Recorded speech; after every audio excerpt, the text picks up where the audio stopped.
Welcome to Unshakeable, the podcast that shares stories of resilience in the face of life's toughest challenges. I'm your host, Siviwe Shakes Soizwapi, and each week we dive into real conversations that not only inspire but help us grow, offering insights on how to navigate our own struggles with strength and purpose.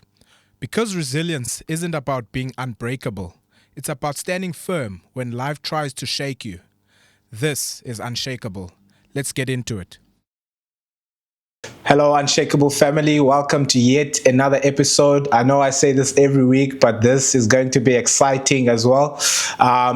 We are sitting with a former rugby player. He won the Varsity Cup and helped the University of Cape Town win their first ever VC title. He's won a couple of Currie Cups, and you might remember the famous one in Durban where he converted 3 penalties and 2 drop goals, both on his right and left boot. So we've got a talented player right here, former player, but he's played Super Rugby, European Championships, top 14, and he's now a dad of 2, and a really good friend of mine.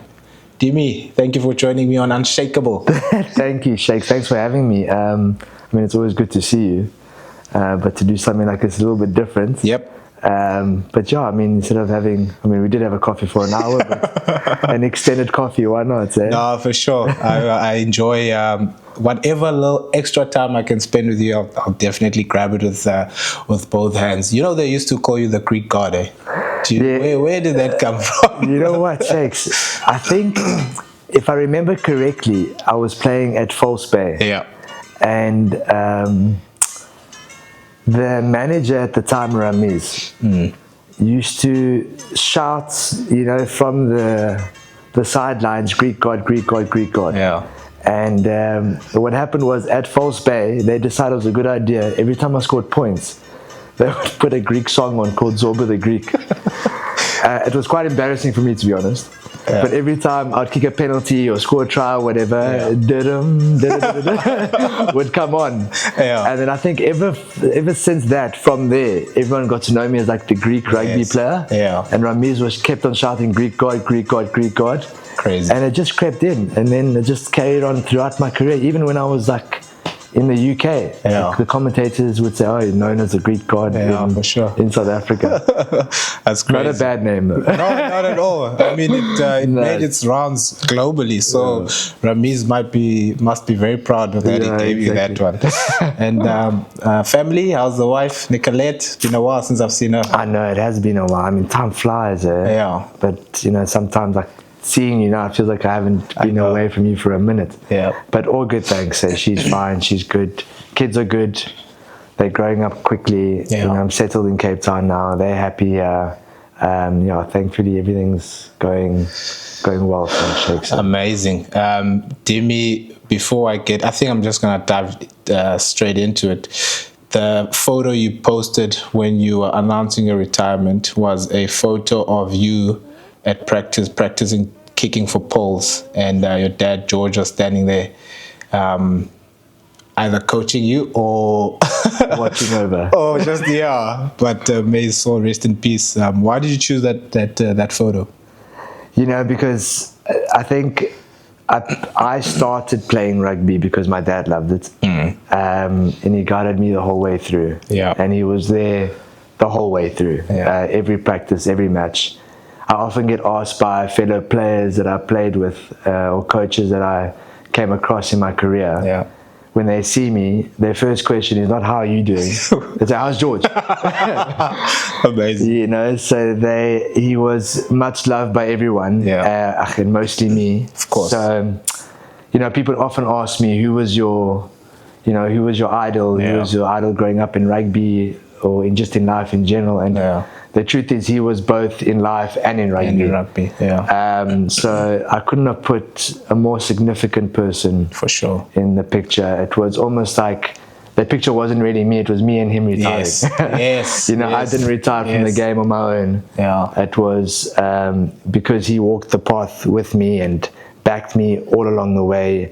Whether it was him being there or, for the first the first year in Cape Town when I was at False Bay, like trying to make it. He financially helped me. When in my second year, when I was at a UCT, you know, obviously guys in Varsity Cup don't get paid. You know, so he financially helped me there again. Without him, it wouldn't have been possible. You know, on both sides, the financial and just the support side. So and he was more stressed than me during games. I mean, you know. So we literally walked the path together. When we retired, we both retired. No, for sure. I'm so honored to have met him. A really incredible man. And for me, when I saw that photo, I just asked the question now because I need people to see and understand the influence that he played and the impact and role that he played in your life as well. And I couldn't sit here through this whole episode without mentioning him. You know, how's life been since it's been 2 years now since his passed? Nearly, it's been about a year and a half. I've come to like the realization that gap will never be filled. You know, it's that void will always be there. It's very, like, for me personally, my relationship with my father was very, very close. You know, he was like my best friend. So it's a very difficult year and a half. But I have great support in my family.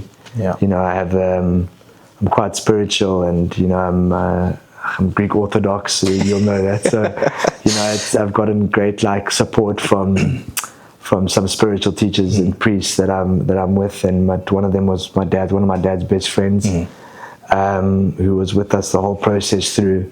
So I've been able to deal with it, and I guess that's all you can just deal with it, because you know it's the challenges that's going to face a lot of us in our lives. It's part of our lives. It's part of our reality.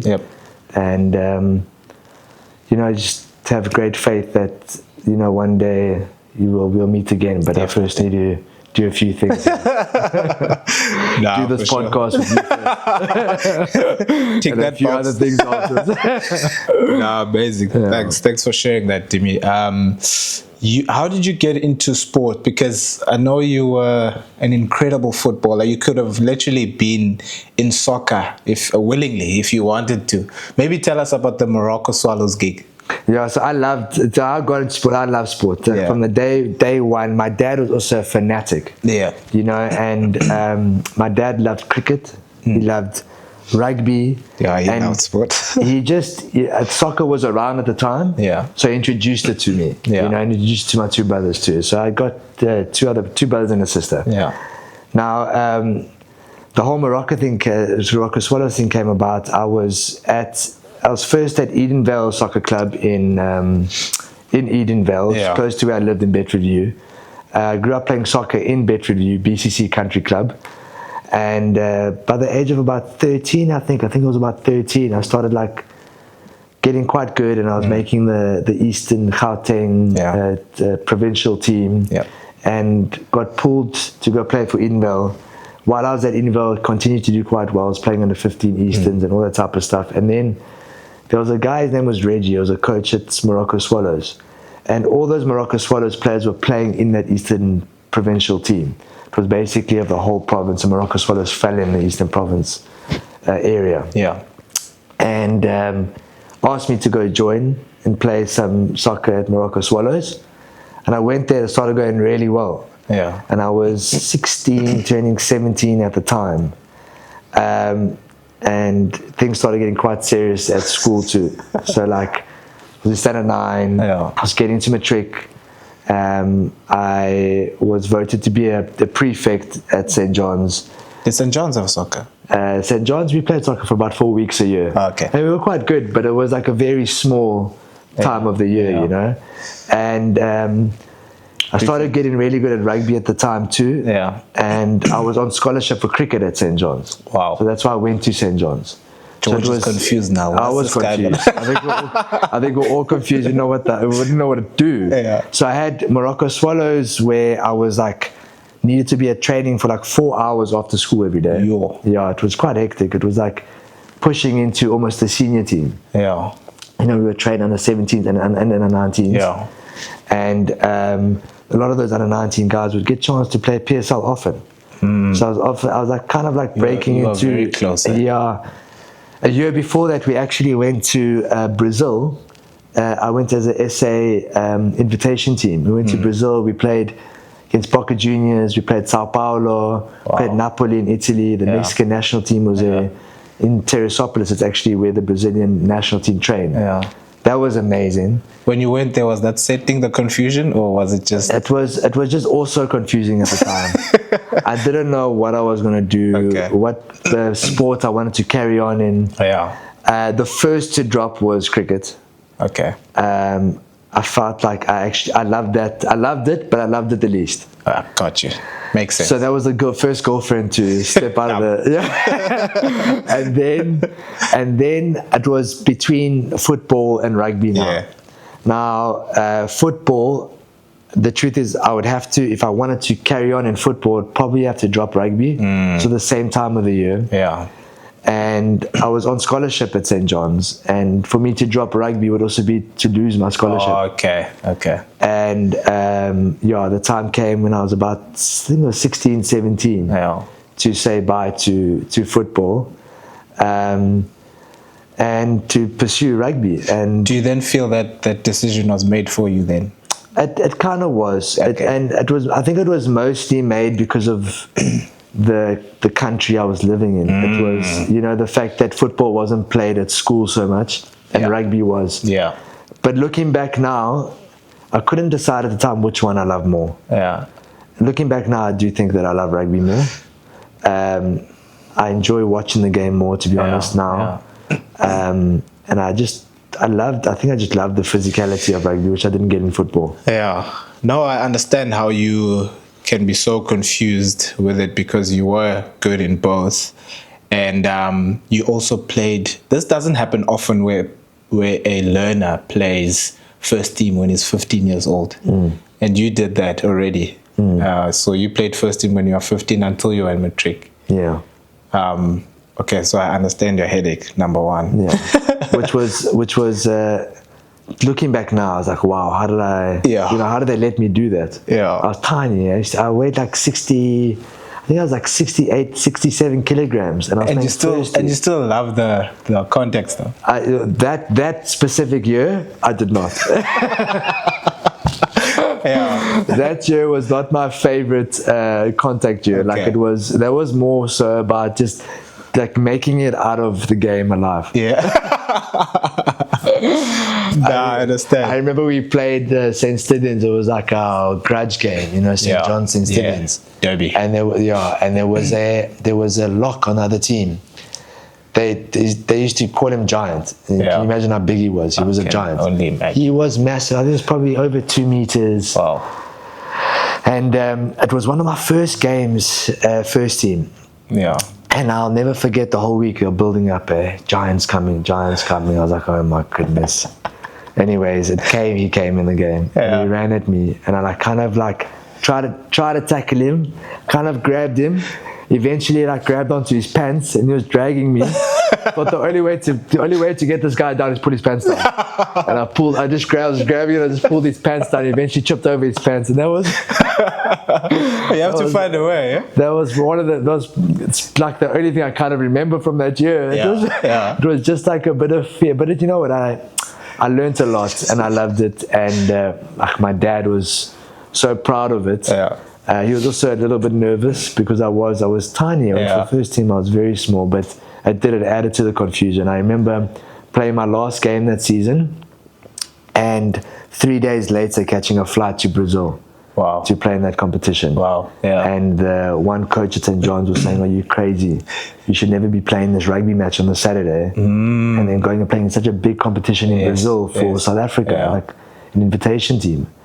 And I really thought, you're a kid, so you just go with the flow. 100%. So I didn't even think about it. Just want to play. I just wanted to play everything. Yeah. But looking back now, anything could have happened. Elderly man, you think about all the risks, and it probably wasn't the smartest thing in the world. Yes, I love this giant story. It reminds me of David and Goliath. I got him down eventually. He might have dragged me for about 10 meters, but he fell down. Yeah, no, for sure. So that means you were always around older gents, older players, older individuals. What impact would you say that played in your development as a high school learner and just as a person today? Just being around like older figures. Yeah, so you know what like sticks out for me, Shakes, is that I was in a position often where I was the younger guy. And I often, you know how it is at school, when you're the young guy, you go to collect the bags, go get the drinks. You know, you kind of get treated like not so great, you know? No, for sure. And I remember what I felt like being that outsider inside the team. You know? And I was like the 15-year-old playing, or the one standard 8 playing, grade 10 now I think is what it's called. Yeah. And for kind of feeling like a bit alone, you know? And what I got out of that is that whenever I was in any team or any environment, I never wanted someone to feel that way. So I was always very inclusive afterwards. 100%. And whenever I found myself in a position where I was the older guy or the leader or whatever, I always tried to include and make people feel comfortable, as comfortable as possible. Yeah. You know, because I personally didn't like that feeling of being excluded. And it's not a nice feeling, and no human being deserves to feel that way. So that's probably the biggest thing. I mean, you were probably asking what good I got from it, but I actually... that's a good thing. I felt something bad, and I'm like, now I try and make a good thing out of it. And anything that you got out of it, because I mean, also you were 19 when you went to racing under 20, and you played under 23. Yeah, exactly. Which is another example. For me, what you're saying now makes sense, because when I was a lightie coming to the Kings from the Kings Academy, and you were my senior, it makes sense how now I felt at home around you. I just gravitated towards you. Now today it comes together, and it makes sense to me. That stint at racing when you were 19 and 23, what was the idea there? Were you thinking of starting a career in France or overseas, or what was the thinking?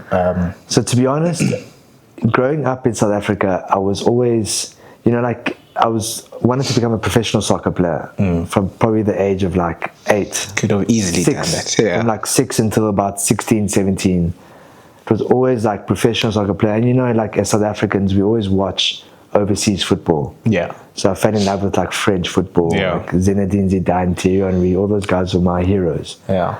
And you obviously watch the Premier League and all that type of stuff, you know? Yeah. Now, when it came to rugby, I also found like myself watching the top 14 a lot. And I used to love like Demetri Catrakilis, you know, he had the same name as me, played for Biarritz. And I was like, the French league was so attractive, you know, like they're playing their bands in the stadiums are packed. I used to love like the colourful kits. Yes. And I always felt like if I did do rugby, France would be an amazing place for me. Yeah. Because I also saw myself as, yes, I'm South African, but I'm also like Greek South African. So I used to go to like, I made like Sticks will know the story, but like I made like that academy team under 18 when I was in standard 9. Yeah. And that's when I first met Sticks. And you know, like a lot of the Afrikaans guys were like, what are you doing playing rugby? Like, why? You know, like there's no, Greek guys don't play rugby. Yeah. Like, why are you playing rugby? You know, like, never see this happening anyway. So I always saw myself like obviously South African, but like it's a bit of an outsider, a bit of a European. Yeah. So like I kind of like in my own mind felt like, you know, going to France might be like a nice, you know, like a nice place for me to play rugby. Yeah. The decision was, at that stage was kind of made for me. I was at the under-19s Currie Cup, the Lions. Yes. I think I was probably the only guy in the 23 or 25, whatever like the main squad was, that didn't get offered a contract. Wow. Yeah, so I played every single game in the Currie Cup that year. Yeah. I think I might have been actually the top point scorer in the under-19 Currie Cup. You were. I saw that. Is it? Yeah. And I never got offered a contract. They didn't offer me a deal for the next under-21 year. That's weird. But while I was playing, I got picked up by a French agent. And he phoned my dad. His name was Pierre. That was his name. Memory is great, eh? Yeah, his name was Pierre. Rotenbach, I think. Rotenbach. Anyways, I think that was his surname. And he said to my dad, listen, this opportunity has come up at Racing Metro. They really want your son to become part of the Espoir. He'll be the first international signing at this club. Yeah. Racing Metro just got a big investment. The really like wealthy owners taken over. And they're gonna become one of the best teams in France. Yeah. So I didn't have anything else in South Africa. No one else gave me a contract. Oh, it makes sense. So I ended up taking it. Yeah. And they gave me like this whole deal that I would get when I got there. Then they flew me over in April. I remember they flew me over in April just to come have a look and okay it with my parents and myself to see if I'd like it. And it was great. They showed me this beautiful apartment, kind of like this. Yeah. So you would start mid-year? I would start mid-year, when their season starts. Yeah. So they flew me over in April. I loved it. Like, the apartment was great. They told me what I'd be getting every month. You know what? Perfect. Yeah. Nothing else in South Africa. Let me go there and let me just start a career in France. You know, let me start from young. Yeah. And I thought to myself, if I started young enough, maybe I could potentially play for France if it did kick off. I went. So then I ended up going in like August.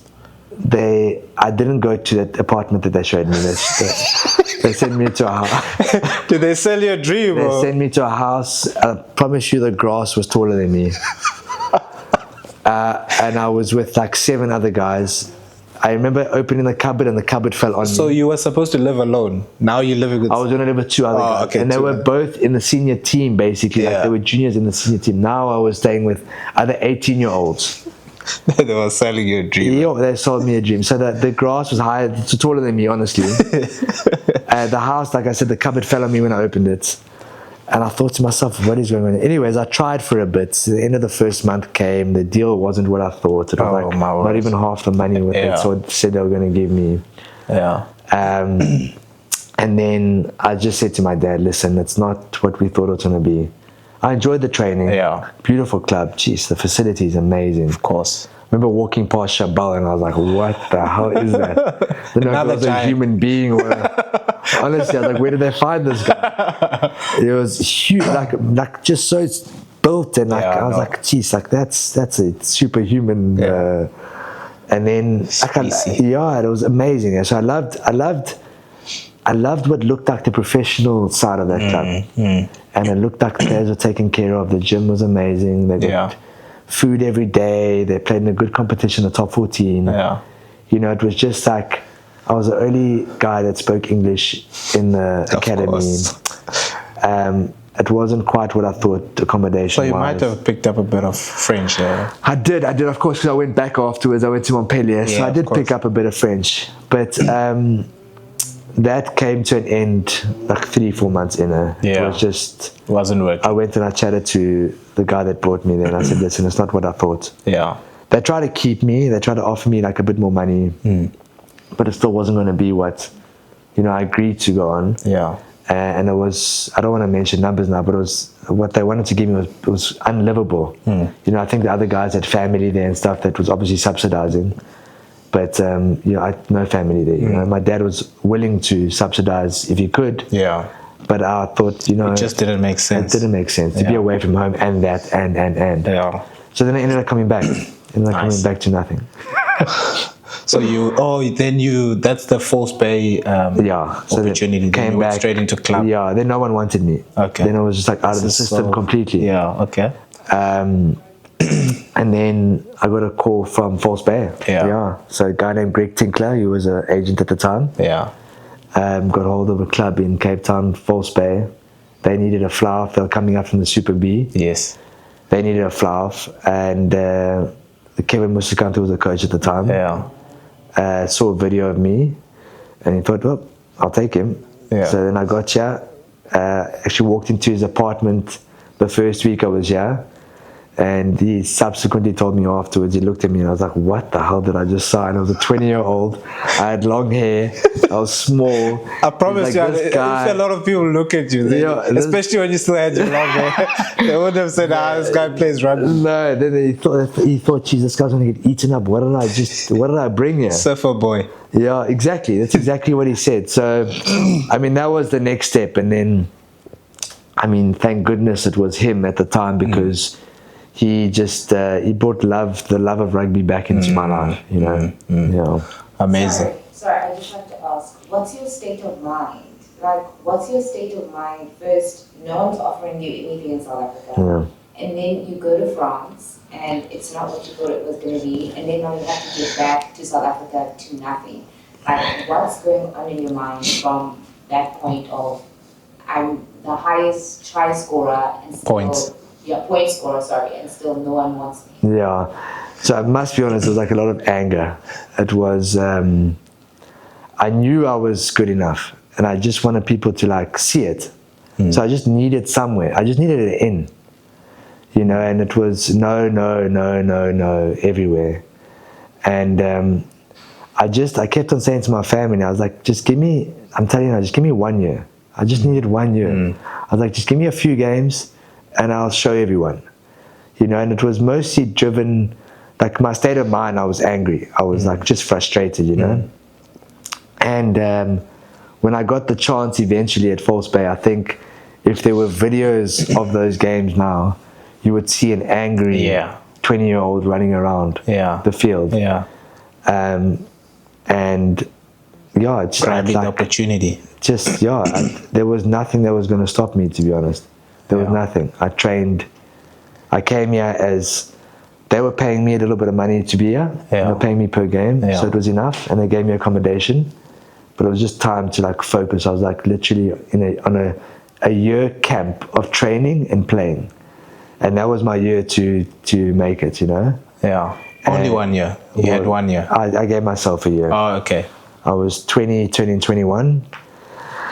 And I thought to myself, it's either going to be rugby now, I'm going to give myself this year, or I'm going to go into business and I'm going to go work. Was there ever any regret? Because this is your first time feeling regret. Like, you were in high school and you were picked to be like the soccer player. You're in high school and you're on bursary because of your cricket. You're in high school and you're 15 and you're playing first team. This state of your life, like your first taste of failure in inverted commas. Of course, and you know, I never saw it as failure from my side, which was great, thank goodness, because then I would have brought my confidence down, and I probably would have been a completely different player. You know what it's like being a sportsman. Confidence is everything. 100%. You know, I saw it as a failure from people not being able to see, you know, like the potential. Like, I'm here. I'm here. I've shown it. You guys saw it when I played Lions. You know, they saw it in France. They wanted to really keep me there. But without the financial backing. And then I got back, and it was like there was many calls made. Like to a lot of different places. Sharks, nah. Went to the Sharks. I remember they're just like, nah. Wow. You're too small. You're not gonna make it. Phoned UJ. I can't remember his name was, Fanas or something. I can't remember his name. He was no, not going to make it. We really got our guys, you know, guys that never ended up making it. You know, and it was just like constant no, and then you start thinking to yourself, okay, maybe it's not going to happen. And that's when I had to gather myself and be like, you know what, I'm not going to leave it to anyone else. Just give me an opportunity, and then they won't be able to say no. You know, and then I found points in my game, because you know rugby is very opinionated. I'm not a sprinter. You know, I can't go race shakes, which you'll kill me. But then we'll know that shakes is faster than me. You know what I'm saying? It's an opinion. You know, rugby is an opinion. 100%. So then I said to myself, how can I take the opinion out of this game? And then I remember my brother once said this to me. He said, Demetri, you know what? Rugby is an opinion on the way you play this, of course. He goes, but the early part of the game where there's no opinion is your kicking stats, because that's mathematics. If you kick 10 out of 10 and other guys are kicking 7 out of 10, you're 30% better than them at that. So then that's when I really started focusing on kicking for goal. Yeah. And I was like, okay, well, at least everyone will know, and it's a fact that I'm the best kicker for goal. Yeah. And I worked really hard on that. I worked really hard on the rest of my game, and that year at False Bay ended up proving, a lot of people wrong and some people right. Yeah. And like I said, thank goodness for my family. It was an amazing support. And Kevin Musikant that year was unbelievable. He really brought love back to the game for me. Yeah. He backed me completely. And it was like a nice boost and a nice step forward into a career, With my next question was going to be your discipline, consistency, and your will to win, because I've seen that firsthand and I know it. But now you actually touched on how that came about, because those numbers never lied in whichever team that you went to. Your point stats were just remarkable. My other question that I wanted to ask was, which brother was it that gave you that advice? So I got two brothers. My older brother is about 7 years older than me, Nicholas, and my younger brother is Andoni. He's 2.5 years younger than me. My older brother played a very guiding role in my career. He was basically like my manager, and he gave me the advice of, the one thing that they can't debate are the stats, and that's really the only stats that you can bring to the table is your goal kicking stats that no one could ever argue with. He played both my brothers played a massive role in my career, and my sister. But my brothers were often on the field with me training. My older brother, it was always you get those days where you're tired, it shakes at your off day. And I'd often be like, geez, I'm so sore. And then my brother would phone, how you doing? I'm fine. He goes, man, Nick, I'm so sore, I'm tired from training, Are you going to go kick today? I was like, I don't know, I'm thinking about it. He goes, no, I think you should go.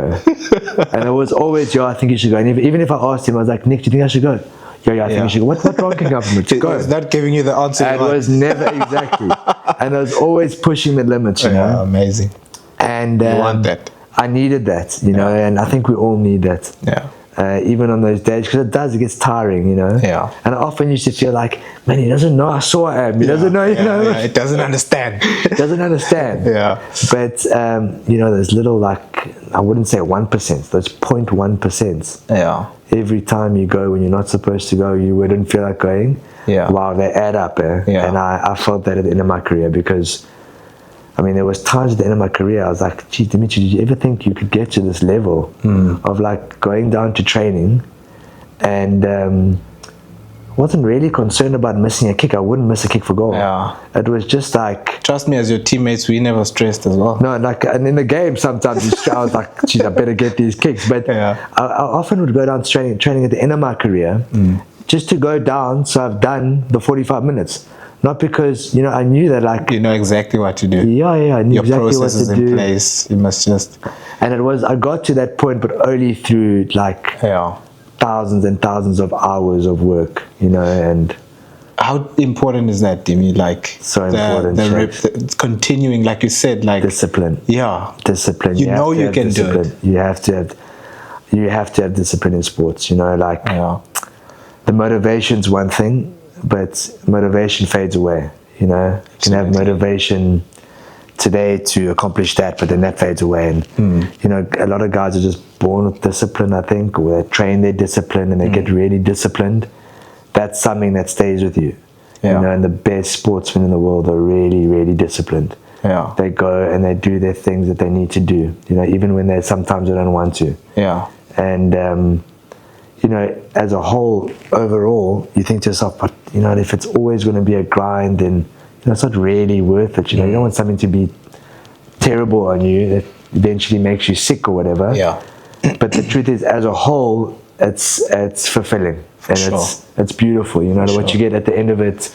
Most of the days are actually amazing. A lot of the time I went out and kicked was like my meditation. It was me on the field, the balls, the grass. I'd stretch, listen to music. It was just It was so peaceful, you know. Yeah. But then there were days that I didn't want to go. For sure. That's where the discipline kicks in.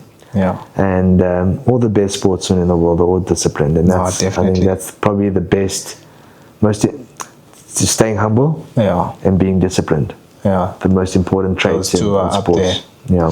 You said that being a European in a South African environment, how was that for you?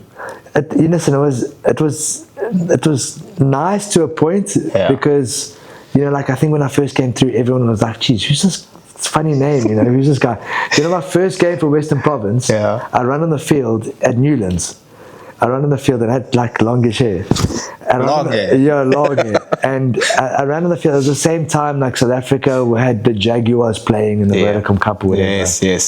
And the Newlands fans, they're so passionate and they love a chirp. Yeah. I ran on the field and the guys behind me, the season ticket, season ticket holders. Yeah, they're right on the pitch, basically. Hey, Catrakilis, go back to Argentina. I genuinely thought, I still think to this day maybe, those guys think I'm Argentinian. They genuinely thought I was from Argentina. Oh my word. So it was unique because the people man in were the like, Maoris. yeah, but like it was nice because people were like, "Oh, there's that Greek guy, Catrakilis. They remember your name and stuff." Yes. But then it's also not amazing because you have like a little bit like that foreigner type of aspect. But I'm like, guys, I was born in South Africa. Yeah. My parents were born in South Africa. Only my grandparents were born in Cyprus and Greece. Yeah. But my parents were born here. I was born here. I got a South African passport. Yeah. South African school. I speak a little bit of Afrikaans. So like it was a bit on that side of it was like I was always a foreigner, which is a bit frustrating, a bit tiresome. And then I go to Greece, and they look at me and you're like, "You're South African." So I'm a foreigner there, and I'm a foreigner. So it was interesting and exciting most of the time. To be called the Greek god, and yes. It is what it is. 100%. It is what it is. It's just on how people are responding to or treating you. Exactly. Which group of people it is. Yeah. When did it ever change at all over time, or was it just constantly that way? You know what? I felt like when I was in my early days of playing rugby, I think maybe also because of the environment I was in Joburg, rugby is very Afrikaans dominant. Yes. Not too many of the English schools are good at rugby there, especially when I was growing up. Yeah. So when you get to the academy team and stuff like that, there's hardly any guys from St. Stithians or Cares or Parktown or St. John's. Yeah. I was the only guy in the academy from St. John's. Jono Ross was there, from St. Stithians. And I think that was about it. And one Dylan Unshakeable, from Cares. For sure. So it was just the three of us. It was just the three of us. So it was very Afrikaans dominant. And I think in those areas, the Afrikaans guys don't see Greek people as rugby players. So it was very like... And then there's the look. It was in your face there, And... but then I think coming to Cape Town, being in a different environment, I never felt that way here so much. It was a bit different here, and went to UCT. Yes. There's a lot of Mediterraneans there too. Yeah. Like guys like Zani McDonald's, half Greek, and then all these guys that you also like some Italians, and it's quite all inclusive. Yeah. But South African rugby's like gone to another level from when I was playing. It's become so inclusive now and so diverse, which is amazing. Yeah. Like sometimes I look back and I think to myself, geez, I actually wish I came into rugby now. It would have been like maybe a little bit easier. No, for sure. Yeah. Talking about UCT, they lifted the Varsity Cup trophy this year. Yeah. The one you lifted when they lifted the very inaugural one. When they lifted the inaugural one. Yeah. When did you move from False Bay to? Yeah, so I got picked up by UCT while I was at False Bay. Kevin Foote and John Dobson. Nice. And Dave Wessels. Yes. So John Dobson wasn't the coach at the time, but he kind of like scouted me and picked me up. And then Kevin Foote and Dave Wessels came to meet me while I was at False Bay. Yeah. And they lured me to UCT. Nice. And the idea there was that so many guys were getting picked up from UCT to play for Western Province. Yeah. So I was hoping that I would be one of those guys. Yes. So Kevin Foot also was amazing to me. You know, like even while I was at UCT right in the beginning, we have a game that plays against the Stormers quite often, and they asked for another. I'm not going to mention any names, but they asked for another fly half that was contracted to the Stormers to start in that game. Oh, okay. Yeah, and to leave me out. Yeah. But Kevin Foot said to them, "Listen, you're not the UCT coach. I pulled Demetri and promised him that he will play and that he will start at least at fly half. And if he doesn't, you know, do well, then things will happen." But he stuck to his word. He played me there. We played that warm-up game, and then I finished the season at the Varsity Cup season at UCT. I played one club game that year. Wow. And then I got pulled straight into the Vodacom Cup with John Dobson. Yeah. And then I played Curry Cup that whole season. So I played Varsity Cup, Vodacom Cup, and Curry Cup the whole season, that 1 year. Because someone got injured, and then you just took your spot and never let injuries. go. Yeah, there were so many injuries. There was Lionel Cornea, I think, got injured. Gary van Aswegen, I think Kurt Coleman. I think there was just so many injuries. Yeah. And they pulled me up into the Vodacom, and then I started first on the bench in the Curry Cup. Yeah. That story about the guys saying going back to Argentina, that was that first game that I got on against Griquas. Yeah. Gary van Aswegen got injured. Yeah. And then I started that whole year. Yeah. And then, listen, I went through so much adversity still. Like, it was still so difficult. At the Western Province. Yeah, like, it was still like, is this guy good enough? You know, like, I thought I was doing quite well. Then I was like pushed to the Vodacom Cup team. Then I'd have to prove myself there again. Yeah. So it was like a lot of like back and forth. I felt like it was very much a struggle for me. Yeah. Coming through the ranks in South Africa, to be honest, in rugby, it was difficult. Yeah. And I wouldn't have had it any other way looking back, because I learned so much from it. Yeah. Yeah. That's why I asked if it changed in any way, where you now felt like, okay, I'm now recognized as for the potential that I have, or I actually never felt like it until I maybe got to Montpellier. Is it? Until I got to Montpellier, and I was signed for the like a certain level player.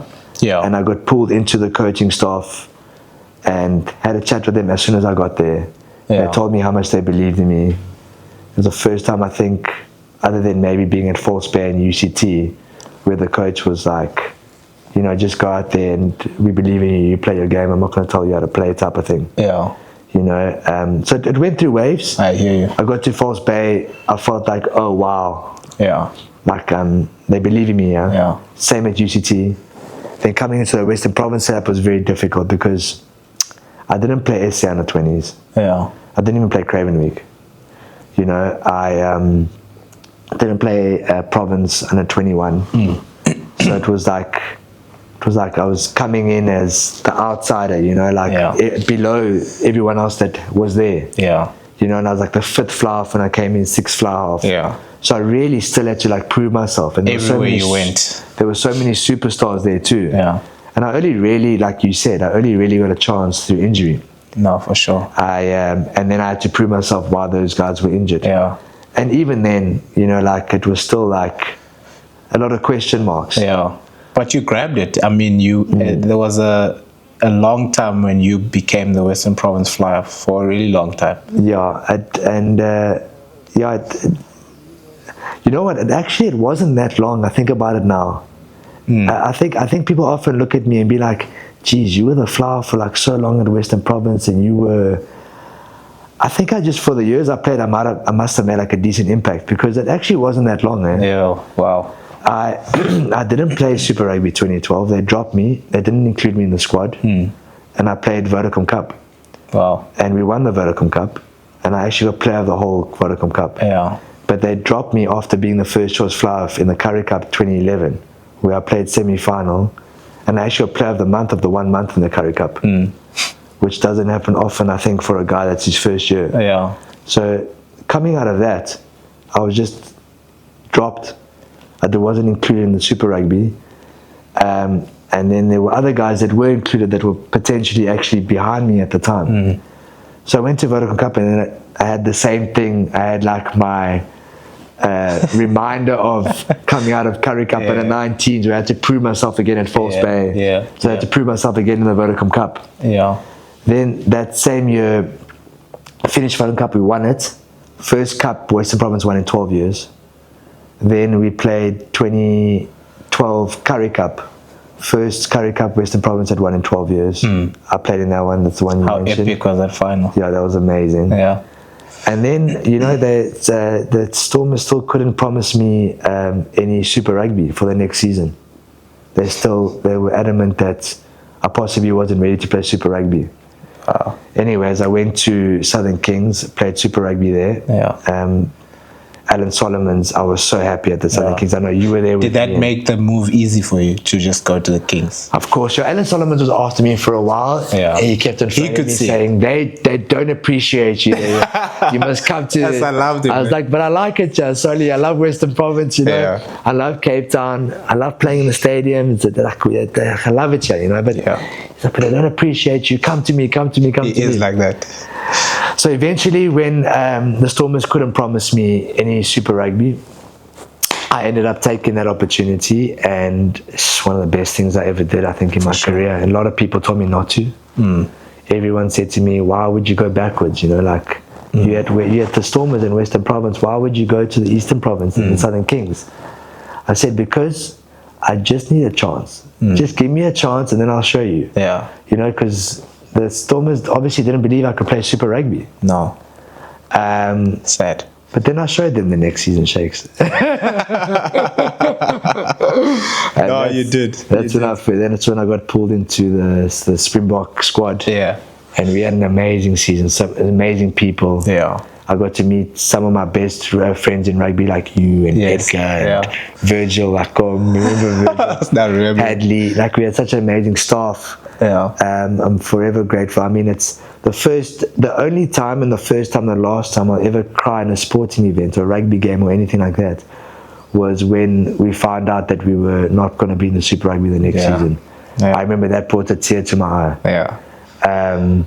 So, you know, everything happens for a reason. I'm so happy I got to experience that year at the Southern Kings. No, for sure. And as much as there is a negative connotation to the Kings and how things ended, but it was an incredible time, and I also take a lot of memories from that.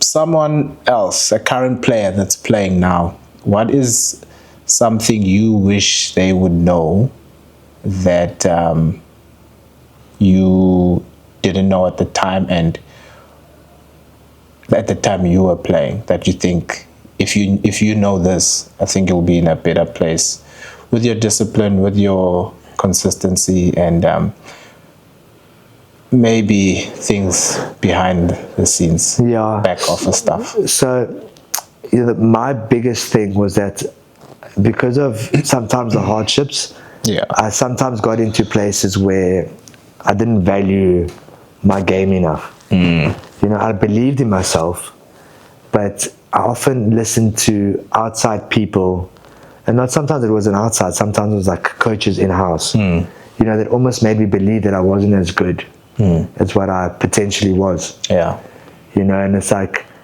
I'm not saying be arrogant, you know, but believe in yourself, you know, like, not believing in yourself is going to do you a lot more harm than believing in yourself too much, if that makes sense. So that makes sense. Understand where your level is, like really dig deep and like truly understand where your level is, and don't play within your level. Try find, you know, because I often look back at some games and I was so critical of myself while I was playing. And I would finish games and I would rewatch it and I'd be like, man, come on, what the hell? Now I watch it 5 years later after being retired. I look at the game that I played in 2013 or 2014 and I was like, geez, I actually wasn't that bad.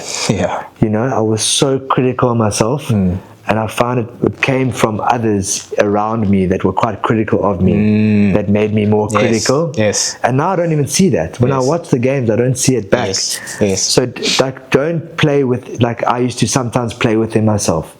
because Yeah. people often made me feel like I wasn't quite there. Yes. And like I said, it wasn't like I didn't believe in myself, because I wouldn't have tried so hard and I would have done all of it if I didn't believe in myself.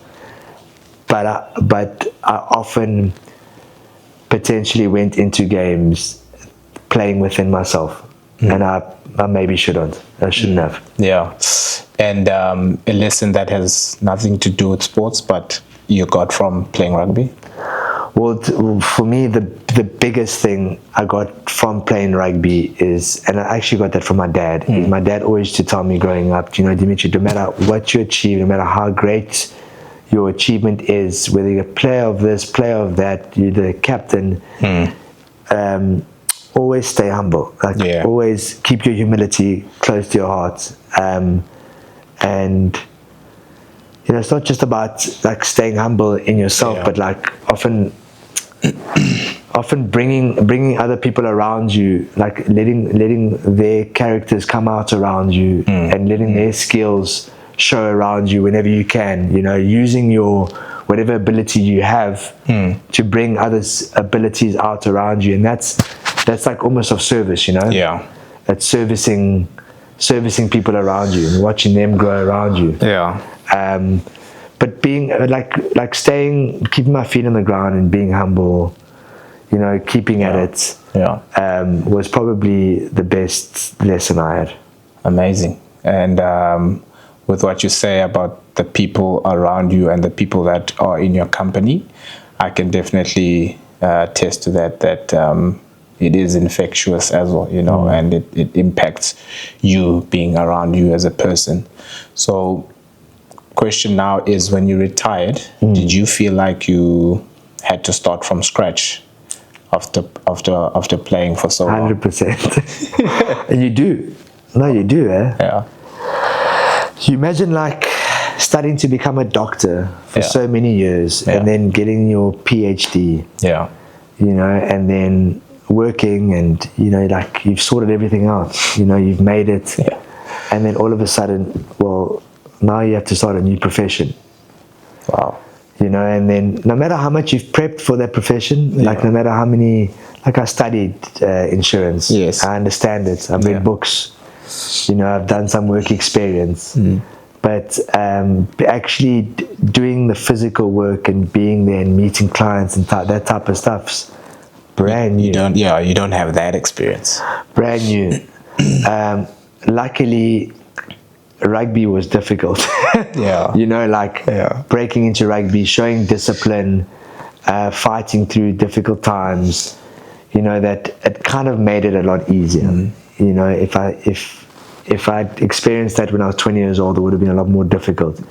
But I knew that it would come around, you know, and I knew that I would get better, and it would become easier and more comfortable for me. For sure. And it did, you know, and just knowing that made the experience a lot more chilled than it would have been. Like I was stressful at the time, but at least I had a goal in mind, and I knew that if I just did X, X, and X, the goal would become closer, and it would become something that I can use for the rest of my life, which is amazing. Rugby is difficult because while you're in rugby, you know it's going to end at a certain date. Yes.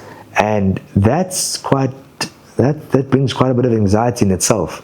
Agreed. You know, that's stressful in itself. You know, we might not understand it as rugby.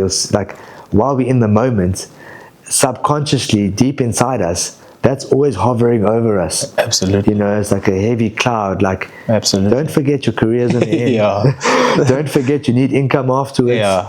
You know, don't forget you're going to have to get good at something else. Your skill can't just be rugby, you know. Some people are lucky enough to fall into rugby afterwards. But that's not everyone. There's not enough jobs for all of the rugby players in the world. No, it's not. But you start, the truth is, it's like, you finish that, now you start this. Was there a moment where you felt lost after you retired? Thank goodness, Shakes, for me, myself, I didn't. Nice. Because I had I'd planned for it, you know. And you know, thank goodness what I'd planned for is what my family's involved in.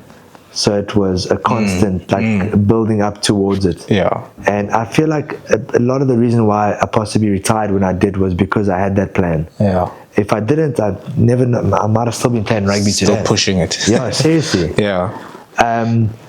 But your forward planning for any sportsman at the moment that knows their career is coming to an end is imperative. I mean, it's good to plan for something that's guaranteed, you know? Yeah, no, for sure. And the relationships you crafted over the years with teammates, how did they evolve now that you stopped playing? And I'll be honest, sometimes people want to be around you because you are Demetri Catrakilis and you are in the Springbok camp. So how have those relationships evolved with people that you played with and with people off the field? Yeah, so luckily while I was playing, a lot of my relationships were often with guys that didn't even know about rugby, you know, which was amazing. Yeah, that's true. And it's with a lot of my soccer friends, you know, like they didn't even, a lot of the guys I played with, they would come to games and not even know what the hell was going on. And thankfully I had a lot of guys that I kept friendship with from my teens, you know. But relationships definitely changed here and there, like even with some of my friends that I was friendly with at a younger age, they changed once I'd finished my rugby career. You know, my wife still to this day doesn't even know what a scrum is. So mine as well. So that relationship, at least I know, was a pure one. Wasn't for the rugby. No, thank goodness. Else she would be gone now. But yeah, that was a pure one. But relationships, I think everyone's relationships change as you grow up. For sure. Some of them it's hard to understand if that was from rugby or if it's just me growing up. You know, now I got kids, so my lifestyle's changed. So a lot of my friends now with other guys that have kids, do play dates and all that type of stuff. But a lot of my friends that rugby friends I became friends with, I've stayed friends with.